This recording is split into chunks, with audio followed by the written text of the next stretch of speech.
जय Hind. NCERT polity foundation में आप सभी को स्वागत है। जैसा कि पहला लेक्चर हो चुका था, अब हम लोग 6th क्लास पॉलिटी दूसरा अध्याय हमें देखना है कि समाज में किस प्रकार के भेदभाव यानी विविधता में भी भेदभाव होता है। पहला अध्याय में आप देखे थे भैया कि विविधता में एकता है। अब भेदभाव कब से आएगा, विविधता में भेदभाव किस प्रकार के होता है, यानी सामाजिक स्तर पर आज हम जानने की प्रयास करेंगे कि हमारे समाज में कैसा भेदभाव है, कैसा मानसिकता लोग हमारे समाज में है जो सामाजिक स्तर पर कैसे कर सकता है। तो हमें इस अध्याय में एनसीईआरटी में पहला में बोला है कि विविधता में भेदभाव क्या है। जैसे पूर्वाग्रह, और आपको पता है पूर्वाग्रह का अर्थ क्या होता है। उच्च जगह के निम्नलिखित कथनों पर पूर्वाग्रह पर विचार करें। तो आपके पास में इसका मतलब क्या है कि बिना सोचे समझे किसी पर नकारात्मक प्रभाव बोल देना। मतलब क्या है कि किसी भी जाति का या धर्म में हम उसको राय बना लेते हैं कि वो जाति वाला ऐसा ही काम करता होगा। जैसे कोई अगर मान के चलिए कि कोई बर्तन मांज रहा है तो उसको पत्थर लोग मान देता है। ये सामाजिक रूप में कितनी घिन्ना बात है कि किसी के काम के आधार पर उसको जाति के रूप में उसे पूर्वाग्रसित बोलते हैं। यानी पूर्वाग्रसित मतलब क्या है कि समाज में आपको दिखाया जाता है, यानी घृणा करके, यानी बिना समझे हुए, बिना जांच पड़ताल किए हुए हम किसी के बारे में बोल देते हैं, तो उसे क्या कहते हैं, पूर्वाग्रह या पूर्वाग्रसित हो चुका हुआ समाज। आज हमारे देखिएगा किस प्रकार के हमारे समाज में था 90 के दशक में। 90 के दशक में क्या था, किसी को खटिया पर नहीं बैठने का अधिकार था, एक दलित परिवार के था। लेकिन उस समय परिस्थिति बदली कि नहीं बदली। किसी भी जाति के रूप में कौन किस कास्ट में जन्म हुआ है उसके आधार पर अगर हम भेदभाव कर रहे हैं तो उसे क्या कहते हैं, पूर्वाग्रह या पूर्वाग्रसित हो जाता है। और इससे समाज में भेदभाव होती है और इससे कुछ होता है, समाज की टुकड़ा हो जाती है और समाज की कभी कल्याण हो नहीं सकती है। और आपको नकारात्मक, जैसे गांव और शहर में आपको तुलना होगा कि गांव में आधुनिक तकनीक पसंद नहीं करता है। मतलब क्या है कि गांवों के लोग आधुनिक तकनीक का कोई पसंद ही नहीं करता है। मतलब शिक्षा, स्वास्थ्य, चिकित्सा। अब ये भी भारत में देखिएगा 1947 में देश जजूर आजाद हो गई है भाई, लेकिन अभी भी हमारे गांव तक प्राथमिकता, जिसे उपचार, डॉक्टर की अभाव नहीं है, ना अच्छा फैसिलिटी की हमें सुविधा है। तो एक तकनीक के रूप में, जैसे लड़का लड़की को पढ़ाना नहीं चाहता। देखिएगा आप समाज में कि आधुनिक अलग हमारे पास में लड़की को पढ़ाने के ग्रामीण क्षेत्र में उसकी परसेंटेज बहुत कम होती है, जबकि शहर में उसकी तुलना जाते होती है। जहां पर में जो शिक्षित व्यक्ति होगा वह आधुनिक करके पक्ष में रहेगा, और जो लोग शिक्षा के वंचित हो जाएगा उसे हम शिक्षा से कुछ हो जाएगा, बिछड़ जाएगा, वो आधुनिकरण के पक्षधर नहीं हो सकता है।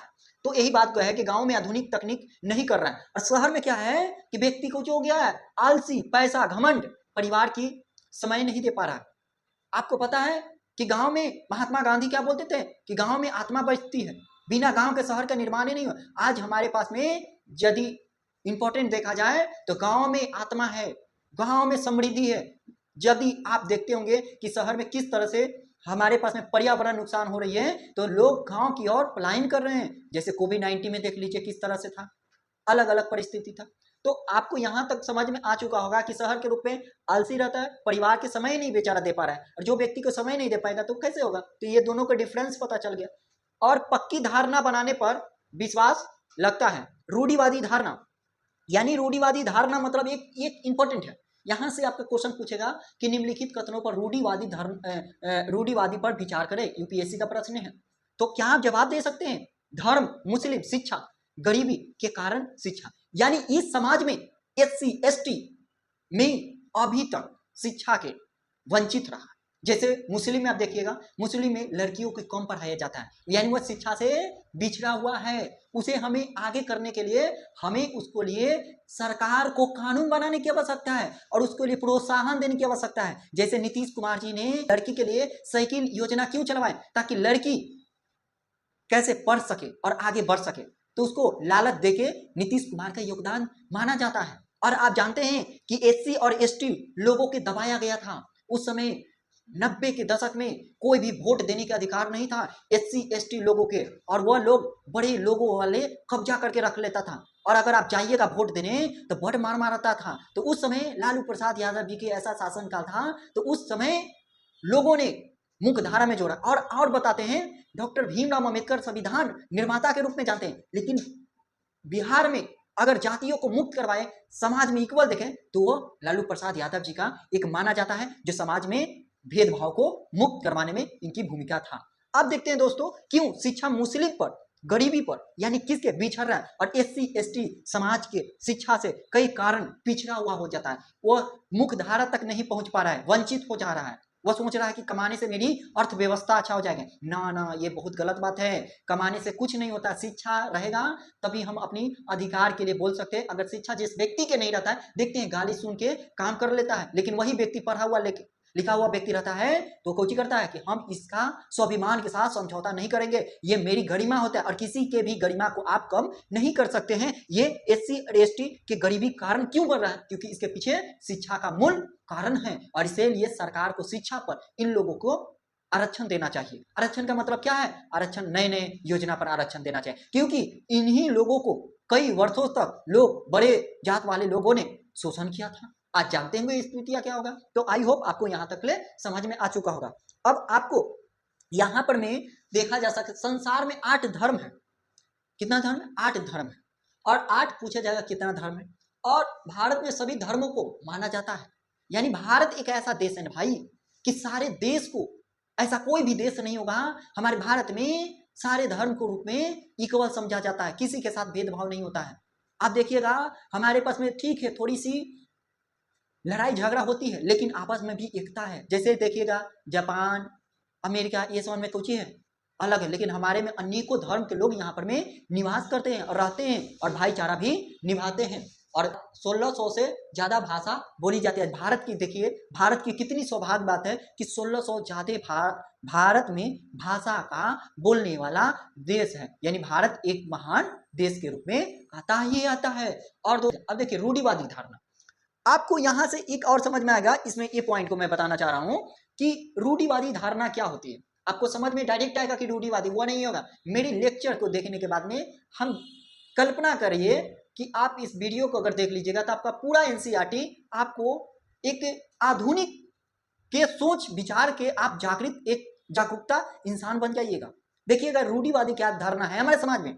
जैसे लड़का और लड़की के आधार पर भेदभाव होता है हमारे समाज में। ये कोई की बात की कहने की बात नहीं है कि अगर किसी व्यक्ति का शोषण हुआ है तो वह लड़की और एक महिला को सबसे ज्यादा हमारे किसी पूरे दुनिया में शोषण की गई है। इसका पीछे क्या कारण है?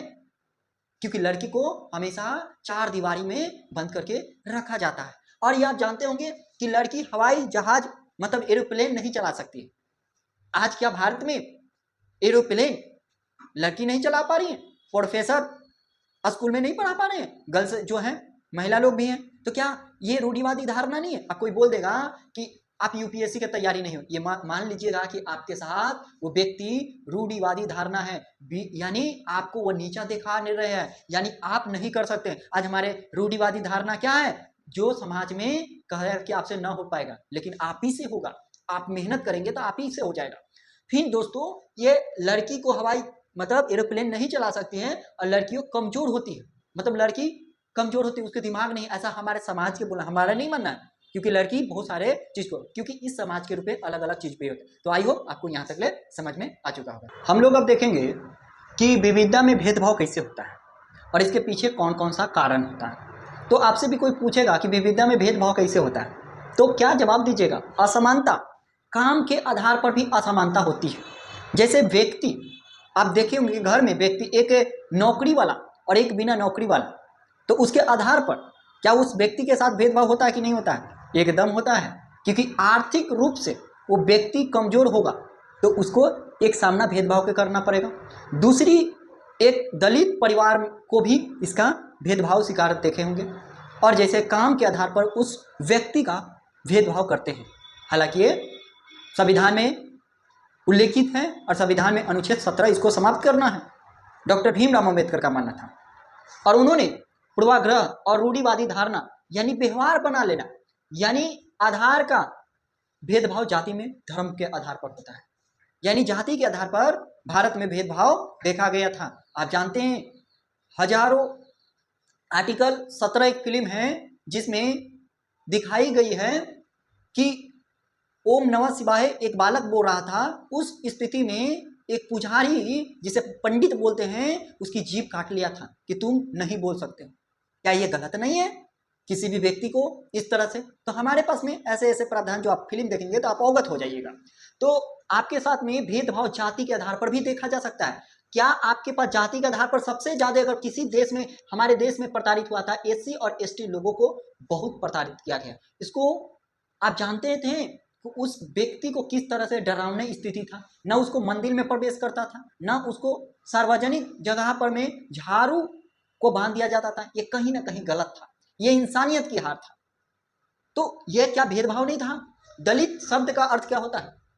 समाज में हजारों साल तक उसको दबा के रख देना कि तुम नहीं कुछ कर सकते, उसे दलित कहते हैं। दलित का मतलब नीची जाति कहा जाता है। और आपको पता है इसके लिए हमें अछूत भी कहते हैं कि अगर तुम छू लोगे उसके पानी को तो नातिब, ये एकदम बिल्कुल गलत बात है। कोई भी व्यक्ति अछूत है ये कौन डिसाइड कर रहा है? तो उसको समाज में अछूत मानता था कि अगर वह जो रास्ता से गुजर जाएगा उस व्यक्ति के, उस इंसान का वह कुछ हो जाएगा, जतरा खराब हो जाता है। ये हमारे समाज में रूढ़िवादी धारणा था। क्या इतिहास में किस किस विषय हमें पढ़ने की होती है। और जानते हैं दोस्तों, इसके लिए हमें दबाया गया है, कुचल दिया गया है, यानी उसको पैर के दाब उसको दाब देता है। और जब पढ़ा हुआ व्यक्ति ना है तब समाज के पूर्वाग्रसित भेदभाव हम कर सकते हैं। क्या आपको पता होगा ये नोट्स में, क्या हमारे सामाजिक स्तर पर भेदभाव नहीं है? एकदम है। आर्थिक रूप में भी है, जाति के रूप में भी है, धर्म के नाम पर भी है, लेकिन अब बहुत सारे कम है। उसके लिए डॉक्टर भीमराव अम्बेडकर ने यही चीज को, डॉक्टर भीमराव अम्बेडकर जो संविधान निर्माता, जो संविधान को, इन चीजों को, एक महान जाति से आते थे, इनको भी लोग प्रताड़ित, इनको भी स्कूल में पढ़ने की अनुमति नहीं देता था और इनको प्रताड़ित करा। तब डॉक्टर भीमराव अम्बेडकर ने अलग अलग, भीमराव अम्बेडकर जी ने, इनका जन्म कब हुआ था? आपसे कभी भी क्वेश्चन पूछा जाएगा कि 14 अप्रैल 91 में मध्य प्रदेश में हुई थी। और अलग अलग ये सब आप नाम याद कर लीजिएगा, ये सब आपके पास में यूज क्या है। देखिए हमें यहाँ तक ले तक देख चुके थे। अब नेक्स्ट पॉइंट हमें यह देखना है कि जाति में, जिसे महार जाति से डॉक्टर भीमराव अम्बेडकर आते थे और इनको साथ में वही किया गया, प्रताड़ित किया गया, भेदभाव किया गया। पढ़े जाते थे तो उनके नीचे बैठाया जाता था, उनको पानी नहीं पिए दिया जाता था, उनके साथ बहुत सारे अत्याचार किया गया। तब डॉक्टर भीमराव अम्बेडकर ने, और उस समय में उसको अछूत माना जाता था, समाज में भेदभाव किया जाता था और अपमानजनक उसको गाली गलौज दी जाती थी कि आप इस जाति के, ये बहुत गरिमा के है। किसी भी व्यक्ति को इस तरह से प्रताड़ित नहीं करना चाहिए। सभी मनुष्य, मनुष्य का अर्थ क्या होता है? एक दूसरे का हेल्प करना। लेकिन हमारे भारत की संस्कृति में ऐसा देखा गया है कि ब्राह्मण लोगों ने किस तरह से दलितों पर किस तरह से शोषण हजारों साल तक का है। यहाँ तक ले आपको पता है कि स्तन टैक्स भी लगाया गया था। ये बताइए, केरल की घटना को आप जब पढ़िएगा, ये क्या है, कहीं पर में देश में ऐसा देखा गया था? इतिहास में बिल्कुल ये घटना निंदा प्रश्न करती है। तो हमें इसको, इतिहास को समझना है, और इतिहास और पॉलिटी यही चीज को तो बताती है कि हमारा इतिहास कैसा था। अब हमारे पास में अपमान सहना पड़ता था। अब समाज में सुधार, जब डॉक्टर भीमराव अम्बेडकर आए तो उनके पास में एक ही विकल्प था कि समाज में किस प्रकार के सुधार किया जाए। तो डॉक्टर भीमराव अम्बेडकर ने समाज के सुधार के लिए, खासकर सभी समुदाय के लिए, जब देखिए डॉक्टर भीमराव अम्बेडकर की इतनी अच्छा व्यक्ति थे, उनके साथ प्रताड़ित हुआ, लेकिन जब डॉक्टर भीमराव अम्बेडकर को सब संविधान लिखने की बारी आई तो उसमें सारे समाज को बराबर का अधिकार दिए और किसी से नहीं हुआ। आज वो चीज को हम समझते हैं।